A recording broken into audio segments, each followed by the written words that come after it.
From the Pasture by Hired Hand is presented by R3 Hilltop Ranch. Located in Chilton, Texas, R3 Hilltop Ranch has been breeding registered Texas Longhorns since 2006. What began as 3 heifers has grown into our current herd, which you can explore on our website at r3hilltop.com. We're passionate about loud colors, longhorns, and docile temperaments, but it's the easy-keeping, low-maintenance traits of Texas Longhorns that initially attracted us and continue to drive our herd growth.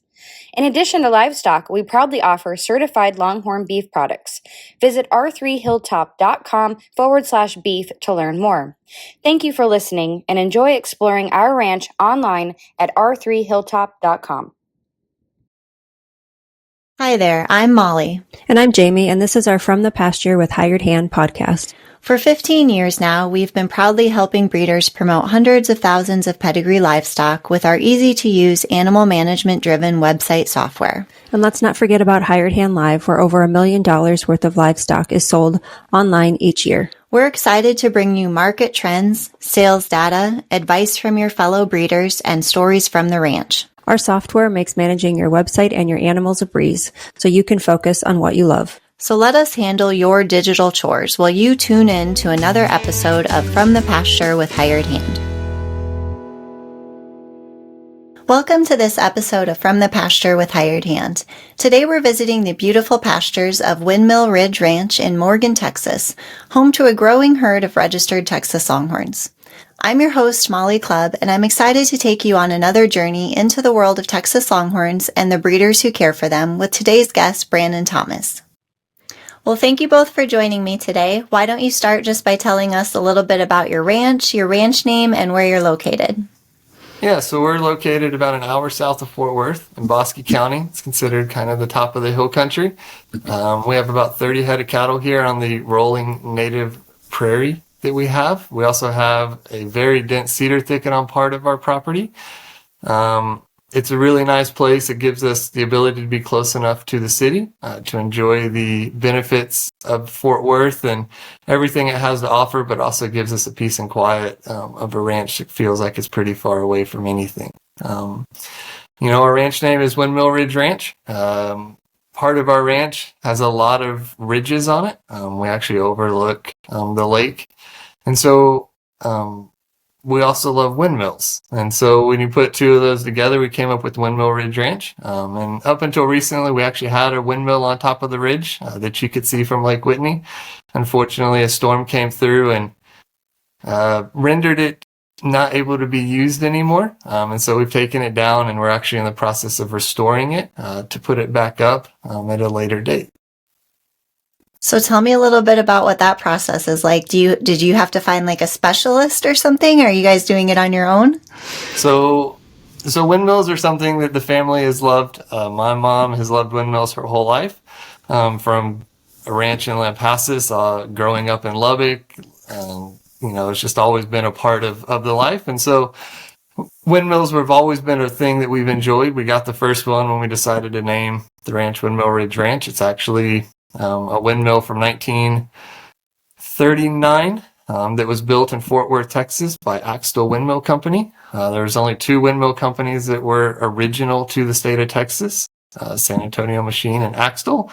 And Axtells were in Fort Worth, and so it's pretty cool that we were able to find it. They're very rare and hard to find. And that kind of started us down a path of windmills. So I actually rebuild and restore antique windmills. Right now we have 15 projects of windmills going on right now on the ranch that range from, some of them are ready to go up.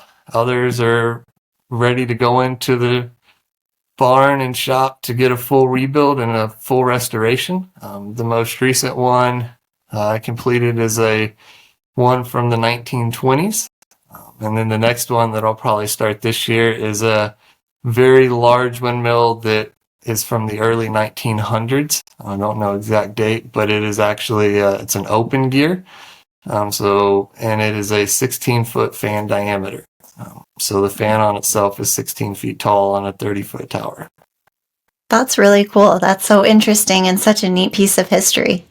It is. We really enjoy them, and they're fun to we're really looking forward to getting more of them up around the ranch to be able to use as backdrops for pictures, but also just showcase. All of ours are old. I think the newest windmill we have on the ranch is from the 1950s. And we have them dating back all the way to 1907. Wow. What's the oldest one you've ever had the pleasure of working on? It'd probably be the 1907 right now. I have a windmill that was patented in the 1890s, but I don't think it was built in the 1890s. I think it was built later into the 1910s, 1915s maybe. But because they weren't dated back then. Some of them, they never thought, I guess, they'd make them this long or survive this long. But it's a very interesting process to rebuild them and restore them. They are such a symbol of the West, of Texas, of ranches. And so it's really cool to have the opportunity to work on them for ourselves, but also for other people, trying to make their dreams to have a windmill on their place a reality, or fixing the one that's been in the family for 100 years on the ranch that is got taken out by a storm or something. So it's fun to be able to work on them and make those dreams come true for people. Well, speaking of symbols of the West, when did the Longhorns come into play on the ranch? So the Longhorns came into play about 7 years ago. When we bought a ranch, we bought it in two parts. The first part we bought was a cedar thicket. It was great for hunting, but there was absolutely no way you could put a cow on it. There's no grass on half of it. It's just cedar thicket and rolling hills. Then when we got the second half of the ranch, it was all native pasture land that was rolling hills. At which point we decided, for like so many people, the ag exemption, we got to do something. Most of my relatives and most of Candice's relatives have all run commercial cattle their whole lives, made a living at it. And so we had the background to be able to ask, family, different breeds, different cattle, all of that.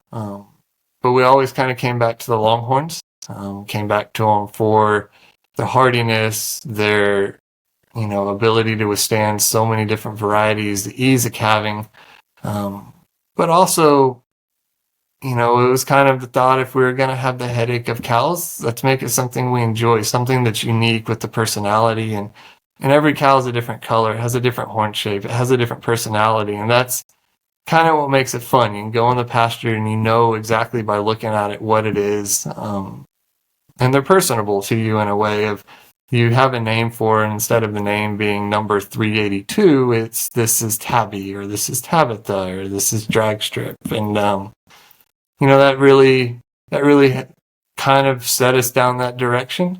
And most of my relatives all love them too, even though they never would want to own it. They love coming to the ranch. They love looking at the Longhorns, and they love working them with us every spring and fall. And I think that's true for so many people. Just coming to look at them, take pictures, stand at our gate. Can't tell you how many people just stand at our gate and take pictures of our cows. Met some great people and heard some great stories from that. So that's kind of just a fun side of it that we enjoy.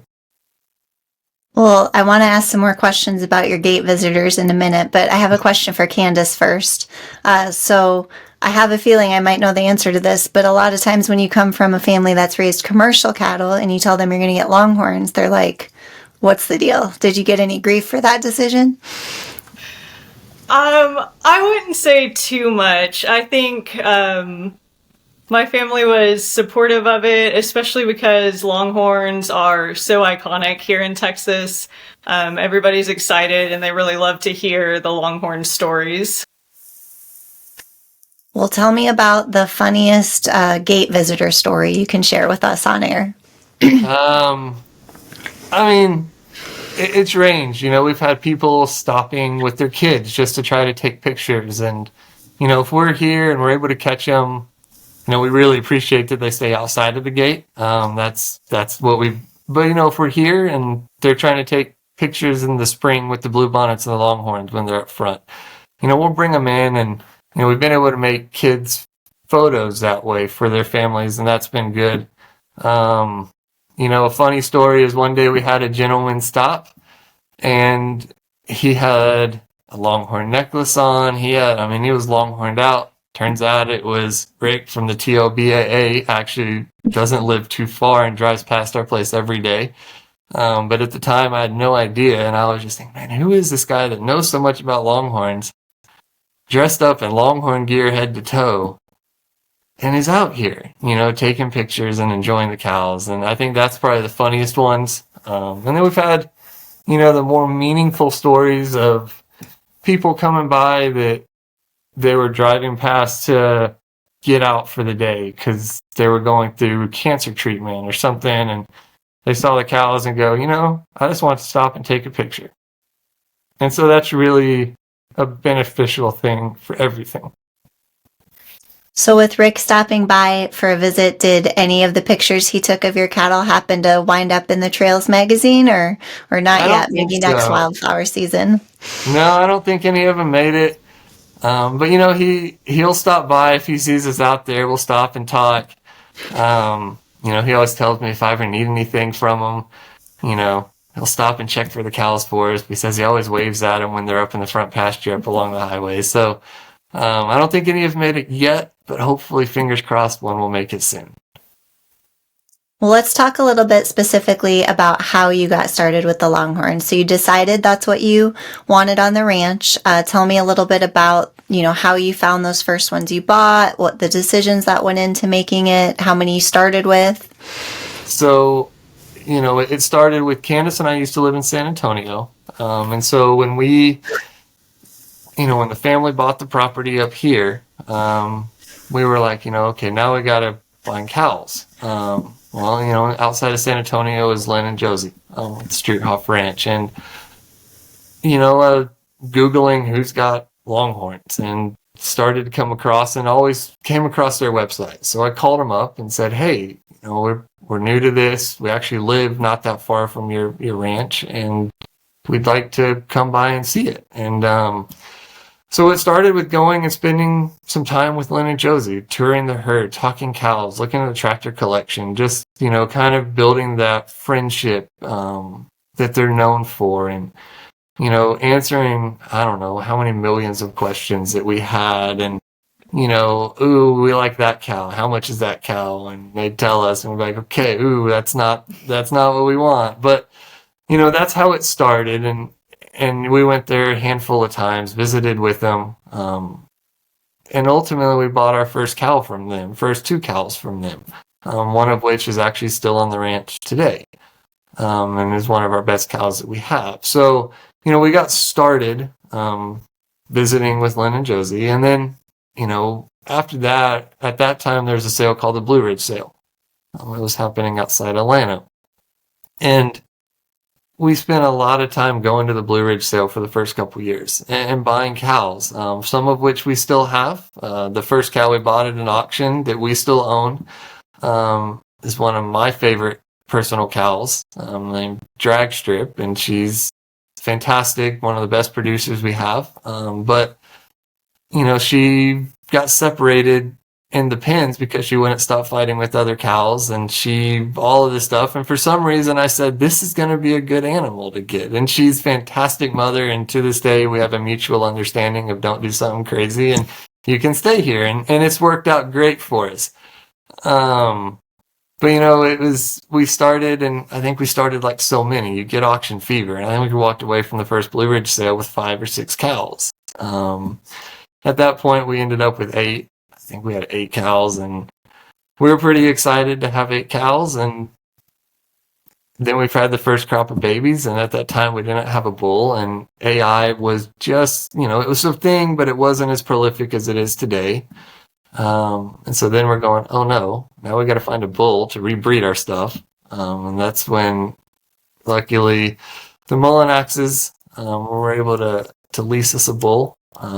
And that kind of got us our next calf crop. And then we ended up kind of going back to the Blue Ridge sale another year, and we bought Candice's favorite cow, named Tabby, or Tabitha. And then when we bought her, she had a calf aside that's named Tabby. And they are the pets of the ranch. If you follow our Instagram, they've got birthday party hats on. They've got Christmas outfits. They're the ones that everyone takes pictures with. They're the ones that everybody pets. And then, so at one point we grew to 40 something animals. And so at one point we had 40 animals here on the ranch, and it was great. And then I think we ended up where so many people end up, especially newcomers, as you start going, oh no, I've got too many. And then you start realizing that maybe less is more. And so we started to bring it back down to what our ranch could support, what the grass could support, what we could support. Because like so many, we don't run Longhorns full time. We have to have a job that pays for the Longhorns. And so, we shrunk it back down to some of our favorite, best, most consistent producers we have. And that's kind of where we sit today. We're sitting right around the mid 20s for cows and calves and everything. And that's where we found our happiness. We're able to balance cows. We're able to balance life, work, and we're not having to feed them every single day because the land can actually support that amount of cows right now. Well, it sounds like from your journey, a couple things. You were really lucky to get started with some great breeders between the Mullinaxes and the Strudoffs. I'm sure that kind of helped with especially with the Strudoffs, it probably helped with the learning curve of here's how you take care of them, here's the vaccinations, all those sorts of things.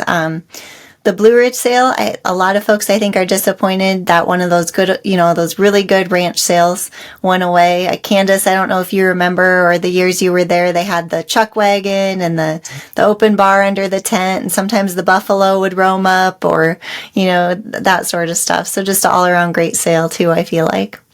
It was, I think there's a story. The Blue Ridge sale always had a story, whether it was the weather, whether it was this. One of the stories that my mom and my sister will still tell this day is they went to the bathroom in the Porta-Johns, and it was one of the really bad storms, and it moved the Porta-John on them as they were inside of it. And so it was always a great sale that so many people attended, and I loved it. It was just, it had a certain feel to it. That was just kind of brought back like an old ranch sale. It was produced really well, and the animals at the time might not have brought the best, but most of the time they were very good quality animals that you could start your program with. And so many, looking back 7 or 8 years, so many people got started with their animals from the Blue Ridge sale. So Yeah, I definitely remember the bad weather years, because I think one of those times it was maybe like only our second or third time of doing Hired Hand Live there, and we thought, one, we were going to blow away, and two, how are we going to keep all this equipment dry, because it's coming in like sideways from the tent, I felt like. So definitely have those same memories. I guess not quite as bad as being in a Porta-John, but well, tell me a little bit about some of your favorite bloodlines and, where you're at today in terms of your breeding strategy and your goals. Yeah, so, starting out, we had a drag iron. I think when you look up a Texas Longhorn, drag iron's normally one of the first ones you see. And that's, we all fell in love with drag iron. We kind of started, we've got a handful of drag iron daughters still to this day. And then we kind of branched out. We've started to do some sort of, drag iron and cowboy tough checks cross, bringing in that drag iron tends to have a really slow growth horn. They grow forever. Where cowboy tough checks really kind of comes on really fast at the start. And so combining those, trying to get a longer term horn growth. And that's something that we've seen. We've got some drag iron calves, and I've got a cowboy tough checks granddaughter, and it's very evident with that, and it worked. We're able to get a little bit more longevity and longer horn growth out of those drag iron daughters. And then we kind of just started, we got real heavy with drag iron for a while. We had a bull that was a son of drag iron, be our Mr. Right, and it kind of got to the point where everything of ours was some sort of drag iron daughter or granddaughter. And so then we had to start kind of branching out. We kind of went out to the cowboy tough checks world. And that's done really good. Right now we do have some Hubble's 20 gauge. We have one Hubble's 20 gauge daughter and one embryo that we're hoping to come this spring. So we've kind of gone into some 20 gauge. We've started to get into a couple 50-50s. We got one 50-50 daughter, and we have a Vindicator granddaughter. And so we've kind of broadened our horizon of what we're looking at. We're not trying to stick to one specific bloodline, one specific type of thing, because then it gets, if we end up back where we were, you have one of so much and you don't really see much diversity. And so we've kind of tried to diversify some. Right now we have a very good bull Spirit Checks that we've had for a couple years now. That is an Expedite son over a 90-inch Bob Loomis cow BL sassafras. So, that's given us some diversity, bringing in the Expedite side, something like Cowboy Catch It checks, and then the really strong BL sassafras on the bottom. And so, moving forward, where we're kind of trying to take it is trying to figure out where to build it. And funny enough, my favorite bull is PCC Rimrock, which is, JP Rio son. And at one point we had our first bull we got from the Mullinaxes was a son of PCC Rimrock. But one of the kind of bloodlines and genetics we don't really have in our ranch is some of the famous JP Rio. We don't have much of it. We had a little bit, but when we had the bull that was a son of PCC Rimrock, Brazos Rocky, we actually only got, I think, one heifer out of 10 cows. So we never really got to have any of that bloodline. And so now it's kind of looking, how can we bring some of that bloodline that has done so well for so long and so many different style of cows into our herd to try to just bring a little bit more diversity into the herd. And I think that's a big thing of wanting to make sure that we have a diverse herd with a lot of different genetic bloodlines out there. So do you make the primary decisions, Brandon, on genetics? And Candice, do you kind of just, is Tabitha an example of an animal you just liked and, had to have her, or how does that partnership work? You can answer. Yeah, I think we've learned through the years to study pedigrees. And so even though the cows, may be pretty, we're looking really closely at the pedigrees and also confirmation as well, and confirmation throughout those genetic lines. So Brandon and I will sit down with the sale catalog and study it beforehand, kind of pick out our front runners, and then we have, I guess, 3 other partners, your parents and your sister, with us. And so we'll kind of pass a short list over to them so that we can, identify some potential cows at the sales. And do they take as much interest in the pedigrees and the bloodlines as well?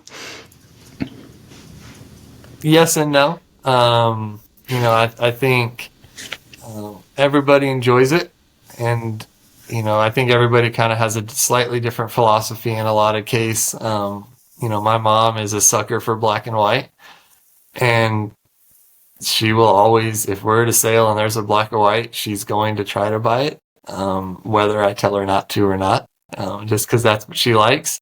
But I think they all pay attention to pedigree. It is a family, while Candice and I tend to take more of the lead of looking at the pedigrees and doing a lot of that. The whole family really takes an interest in it and trying to make sure that we pick out cows that, while they're going to improve our program, at the end of the day, stuff that we enjoy too. And I think that's something that's really a big deal, is making sure that, what you have in your pasture is something you enjoy. Things come and go, colors come and go, horn shapes come and go, and they kind of come through cycle. And, if you're always trying to chase it, that's great.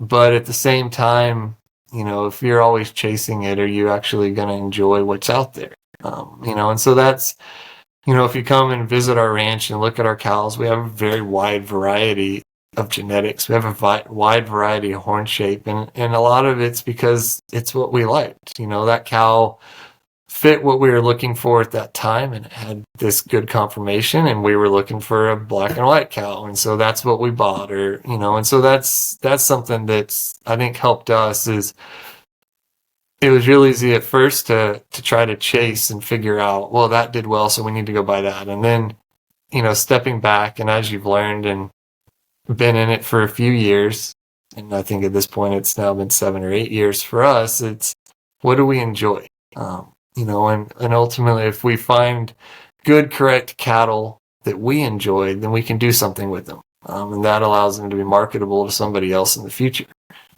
And I think that's something that we're trying to take as we kind of shrunk our herd some and started to take a step back and look at what we had. And I'm not going to say a rebuild process, because we still have a lot of those cows, but it's being more strategic with what we have, more strategic with what we buy. We are starting, we've never toyed with the AI world or the embryo world for the past 7 years. It just wasn't something we really did much with. And it's something that this past breeding season, we started doing some embryo work. We started to do some AI work to bring in some different genetics that we thought would stack well with what we have without having to own those bulls to get there. And now a word from our sponsors. Do you sometimes feel like you're the only one who doesn't have it all figured out? Rural life can be isolating, but it doesn't have to be. Welcome to Ag's Most Okayest Farm Girls, the podcast for women who are craving connection, laughter, solidarity, camaraderie, and just overall encouragement in your everyday life and dreams. Each week, your hosts, Annalise, that's me, and Courtney will cover topics such as farm life, mom life, making money online, side hustles, hobbies, sharing on social media, jobs off the farm, and so much more. Us rural gals need to stick together, so saddle up for some fun, real, and unsolicited advice and stories from our everyday farm lives. Grab a drink, we're Ag's Most Okayest Farm Girls, and we're here to help. Listen wherever you find podcasts. Planning a live auction and want to reach more buyers? Hired Hand Live brings the power of the internet to your event, allowing bidders from anywhere to participate in real time. We specialize in integrating online bidding seamlessly with your live auction, ensuring that no one misses out. Your livestock plus our technical expertise equals one successful auction. Let Hired Hand Live help you expand your reach and maximize your results. Visit hiredhandlive.com to learn more. Looking for top quality Longhorns and a taste of true Texas spirit? Look no further than Candice Cattle Company. Our passion for Longhorns shines at Old Gringo Ranch, where tradition meets excellence. Visit us online at candicecattlecompany.com and follow us on Facebook, Instagram, and TikTok for the latest updates and ranch life fun. Ready to experience it yourself? Schedule your visit by emailing canterracattle@gmail.com. Remember, God is great, Longhorns are good, and life is crazy. Imagine updating your website and managing your animals at the same time without needing tech experience. With Hired Hand software, it's that easy. Our user-friendly platform is designed specifically for breeders, allowing you to keep your site fresh and your animal records up to date in just a few clicks. Let us simplify your digital chores while you focus on what you do best. Visit hiredhandsoftware.com and see just how easy it can be. Well, I want to go back to something you mentioned a little while back. You mentioned that at the beginning you had buyer's fever, I think you called it. So talk to me just a little bit about your strategy surrounding consignment sales or live sales or internet sales. You've already talked about how it's kind of a family decision, what pedigrees and what bloodlines you bring in, but how else do you approach those sales or future private treaty purchases as well? You can go back to when we first started. Let's bring it home. Or it was a philosophy that we were new, so we wanted to buy a lot. That way our name was announced when we purchased it. And so that was kind of how it started. Now, when we go to a sale, kind of like Candice said, we're looking at the pedigrees. We're sitting there with the catalogs, a week in advance saying, if we're going to get something, what can elevate our program? What's actually going to complement what we have? And then it's going to the sale and looking and making sure that what we see in the catalog is what we're really wanting. And so it's a very strategic purchase now.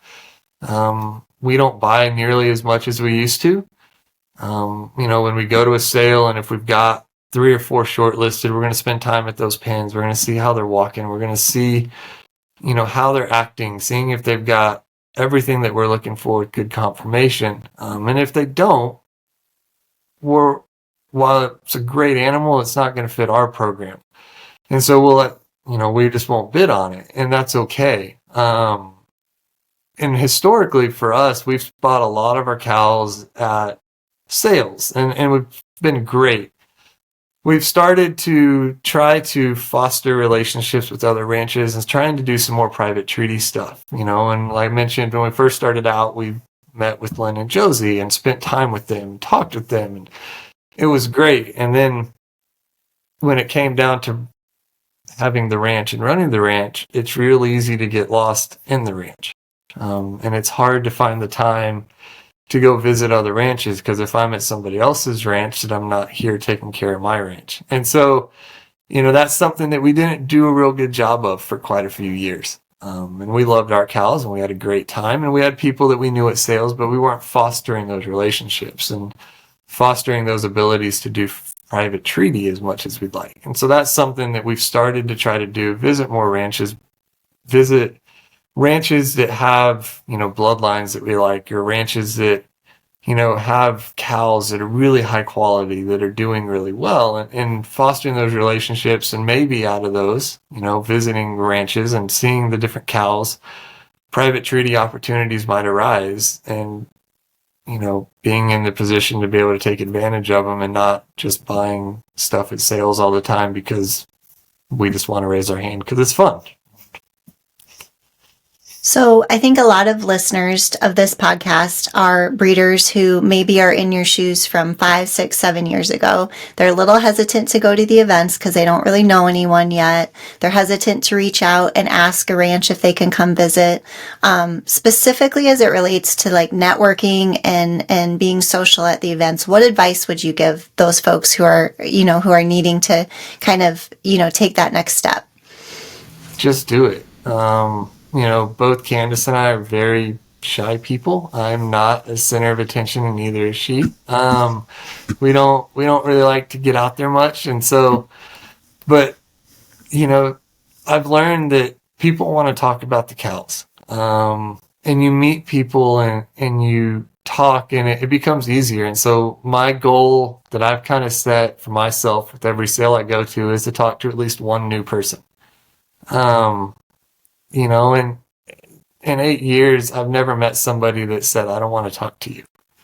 And I think it's easy to walk in there and you see everybody talking and you see everybody together. And it is a daunting task, especially if you're brand new. You've got all the cows, it's loud, it's noisy. Everybody's kind of looking like they're knowing what they're doing. And you're kind of sitting there going, I don't really know what I'm doing. I don't know this person, I don't know that person. And I think just walk up and introduce yourself. Hi, I'm such and such, and new one of my first sales, really looking forward to it, and just see. Everybody loves to have people come out to the ranch. We love having visitors at the ranch, especially new.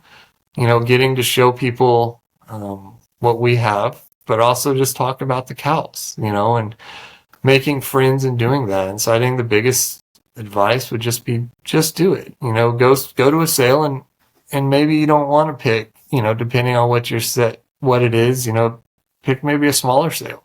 If you don't want to go to one of the Legacy or one of these other ones that are fantastic sales, but they're a bit overwhelming probably if you're very first time, don't know anybody, go to something like the Texoma sale where there's a lot more kind of that socialization side of it. And, the Eddie Wood sale that we just had this past weekend, stuff like that. They're maybe a little bit more lower key, a little bit, more relaxed, and just spend some time with people, talk with people, ask questions.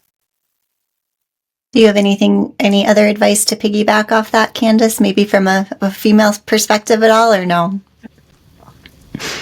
I think he did a good job of covering it. I would say the same thing, just, just introduce yourself. And everyone we've talked to has been really friendly and really willing to help us out, give their advice and talk about their cows and what's worked for them. And so we've been able to use a lot of the lessons that they taught us to get started and kind of elevate our program throughout the years.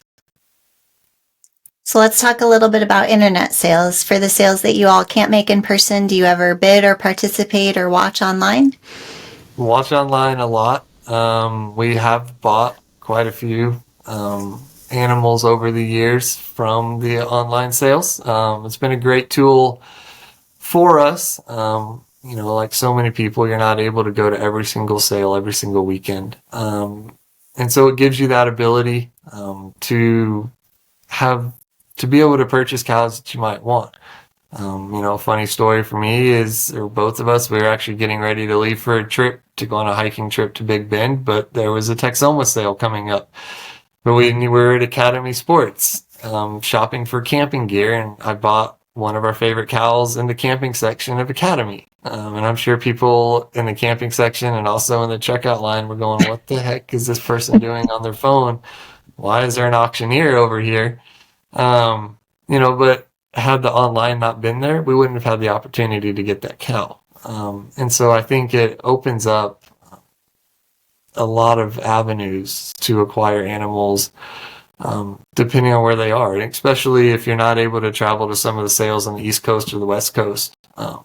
It allows you to bring in some of those ranches that you might not be able to travel to. You guys are pretty centrally located compared to some breeders who might be using the internet bidding, but have you ever had any issues with like hauling or, anything after the fact of getting the animals you purchased online to you? No, we haven't, and we've been in it long enough to where we have haulers that we work with. But it's also great on the online sales is normally somewhere in there or on the catalog or in the chat is a list of haulers. That are available to haul, or even on the Facebook groups, here's some of the haulers that are available. And it's, all the ones that are either on the Hired Hand Live auctions, are all top quality haulers, that you can trust your animals with. And so to somebody new that's looking at it, that list of haulers that shows up or is posted in the chat or something, they're top quality haulers that have been doing it a long time. So we've, bought animals and then texted the hauler and say, hey, there's 2 more for you waiting in Texoma, or 2 more for you waiting at the Struthof sale or wherever. And, normally they're like, okay, we'll pick them up and bring them down to you. So we've never had any problems like that. Have you all consigned any or submitted any animals to our monthly sale since you've been our website customer? We have not. So, we've only had the Hired Hand site now for a couple months. We had a website before Hired Hand for about 4 or 5 years. I switched over to Hired Hand probably 5 months ago. So we just haven't yet. But we do have, we're starting to make some of our plans for 2025. Looking at what we're going to do, looking at the breeding and the pairings that we've got and some of our animals that, have done some wonderful things for us, or the ones that we've raised, but it's, time to maybe keep some of our other ones and let some of these go. And so it's definitely something that we've looked at and we are going to be looking into coming this spring to get involved with a couple of our animals over those sales. Well, as long as we're talking about your Hired Hand website, who's in charge of updating it? That would be me. That's you. Okay. What's your favorite feature? Adding animals. What do you like about it? I like the fact that I can get it done in 10 or 15 minutes. Before on my old website, building each page from scratch every time, it was a 1 to 2 hour process to make sure it was done so it matched all the other pages and everything was done. And we built pedigrees in our old private site, and so I'd have to build each cow's individual pedigree for each page, and it just took time. And so now we're able to go through and quickly add. I can spend an hour and add all of our cows that we have in there. We recently just added all of our heifers that we have in there. And it's something that I hadn't put on our old site because I just didn't have the time. Whereas now I could sit on my couch while watching TV, and in an hour I could have my 5 or 6 heifers all on my site and live. So that's something that has given back a lot of time to me to be able to do. So who's in charge of your social media posting? It's kind of family, so I do the majority of it. Candice writes a lot of our descriptions for us. She's a much better writer than I am. But I do a lot of our social media. And then my sister does a lot of our reels type stuff, some of our TikTok type stuff. She's much better with that than I am. So she'll help out with that. I'll send her videos or I'll send her pictures, and she'll come up with something, put some music to it for us, and try to get us in with the younger crowd. But it's kind of the three of us. My mom and dad don't do much with social media, and that's perfectly okay. Do you see a good return on your investment of time spent on social media? Have you gotten inquiries from it? Yes, so Facebook does really well for us. The Longhorn groups on Facebook, that's where the vast majority is. Our TikTok and Instagram, they get views. They're fun. We've never gotten any leads off of TikTok or Instagram, but they're more just fun. Everybody loves a fun TikTok about a cow, and I think it's a good platform to be on, just to have a presence, showing the Longhorns, exposing them to the world. Not trying to debunk some of the myths of Longhorns is good with social media too. Some people think that Longhorns are mean, and they're not. And so having those TikToks out there showing you putting a Christmas hat on your cow while sitting on her in a Christmas suit, kind of, to help show that they are great animals, they have a benefit, they're not mean, and they have a place amongst the cattle world. So how many times a week do you think you spend looking at Longhorn websites? I think it depends. I'll be honest, I don't probably spend as much time as I should. If there's a sale coming up, or if we're looking for a bull, or we're looking to sell our stuff, spend a whole lot more time on it, every night. If we're kind of in a period of time where we're not really doing a whole lot of looking, we're not doing a lot, I'll search around on Facebook or Instagram, and if someone puts their link to a cow that I like, I'll click on it and kind of scroll around and look at the progeny and all of that. But it's kind of cyclical. If there's a lot going on where we're actively looking to add or actively looking to sell, I'm much more active on the sites. And if we're not, then I just kind of enjoy our cows and enjoy our time. Do you have a favorite site that you kind of just find yourself, you have to go check and see if they've added anything new if you haven't been on there in a couple weeks or a couple months? I think there's a couple sites that way. I think one of my favorite kind of hired hand sites is the Cold Copper site. I don't know why. I just like the color scheme. I like the way it's laid out, and it's always fun to look at their animals. I think out of all the hired hand sites that I spend time on, it's Arrowhead, Craig Perez's site. And I think it's just because it's an easy site to play around on and to get lost in sometimes, and just start going down rabbit holes of researching, well, if I put this cow with this cow, what progeny has come out of that combination? Well, what cows are in the 80 group? What cows are in the 90 group? What cows in the 100 group? And I think, I spend a lot of time on Arrowhead just kind of getting lost down rabbit holes. And before I know it, I've been there for a couple hours just searching and playing and clicking around. But in terms of just like an actual ranch's site, the Cold Copper one's always one that I've enjoyed looking at, seeing what animals they have, but also just I enjoy the layout of it. What about you, Candice? Do you have a favorite, or do you leave the research more up to Brandon online? I would say mine is pretty much the same as him. We kind of go through everything together, and so, we'll say, oh, come look at this on this site, and then, just start clicking through the pedigrees, and it's pretty amazing what you can find looking back through all of that information. Well, let's look like 5 years into the future. What does your ranch and your breeding program look like then? 5 years into the future, I hope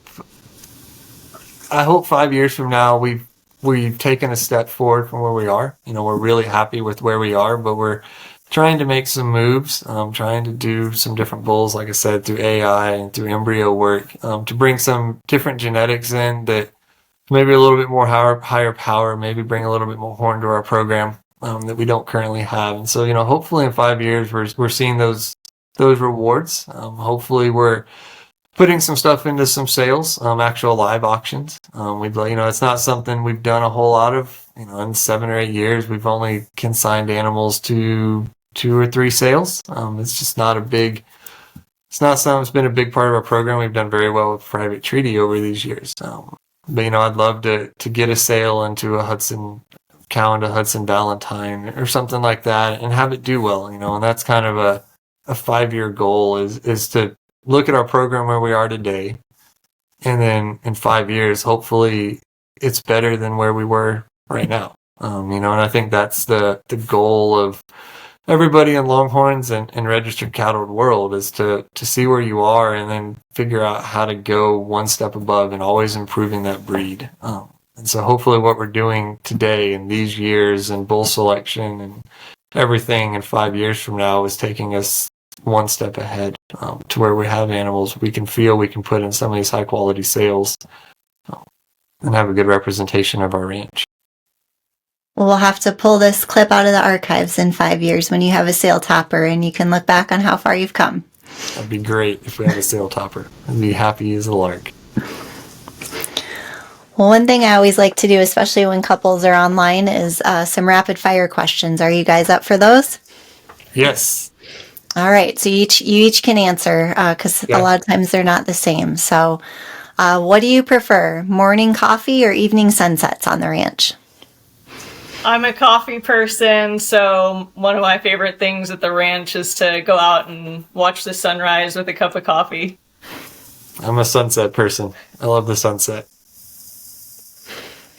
What would be your favorite workday song or playlist in terms of when you're at the ranch working? Mine's typically like red dirt country, or local country. I like to turn the radio to the Waco station called The Bear. What's one farm task that a lot of people hate that you secretly enjoy? Mine secretly enjoy building pipe fence. Wow. I don't think we've ever got that one before. That might be a first. It is. I hate it when I'm doing it, but I enjoy it when it's done.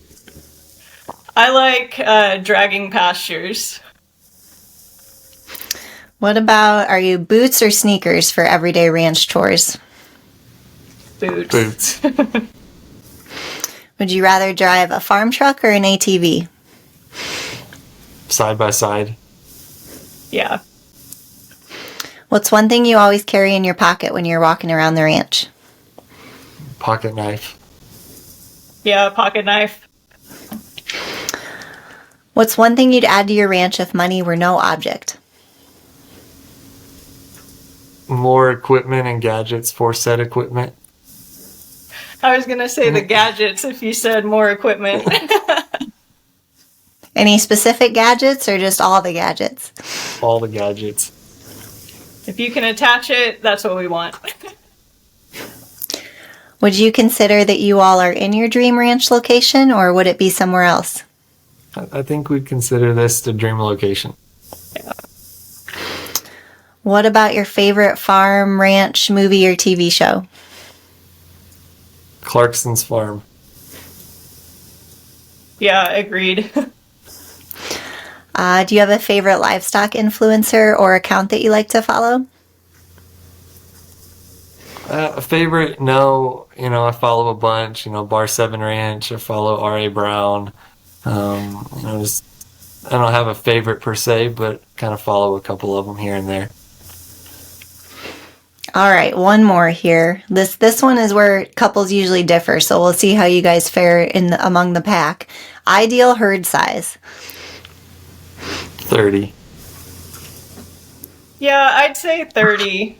We've had more, and it's just 30 is the perfect number because that's what the land can support without overgrazing the pastures and without having to feed and supplement their food a lot. Well, I feel like we covered a lot of information today. Is there anything that I haven't asked you all that you really want to make sure our listeners know about you or about the breed overall? Oh, I think you've covered everything, and I think the biggest, thing for other listeners, especially people starting out, is just get out there and do it, talk to people, visit a ton of ranches, and everybody in the breed is wonderful. They all want to talk to you about their cows and what's worked and what hasn't worked, and make those friends. So many of us are friends from the sales and from this breed, and so I think get out there, meet people, talk to people, and don't be scared to come up. Don't be scared to ask to come visit our ranch or anybody else's ranch. I'd love to have people out, and I think most everybody else would feel the same way. Well, thank you both so much for taking the time out of your day to join me. I really appreciate it. No, we really appreciate this opportunity, and we're really excited. Thanks for having us. Thanks for joining us on From the Pasture with Hired Hand. We hope you enjoyed this visit to Windmill Ridge Ranch and learned something new about the world of Texas Longhorns. If you liked today's episode, don't forget to subscribe and leave a review. You can always explore more stories from the pasture by visiting our website or following us on social media. Until next time, remember to appreciate the pastures you roam and the traditions that make them special.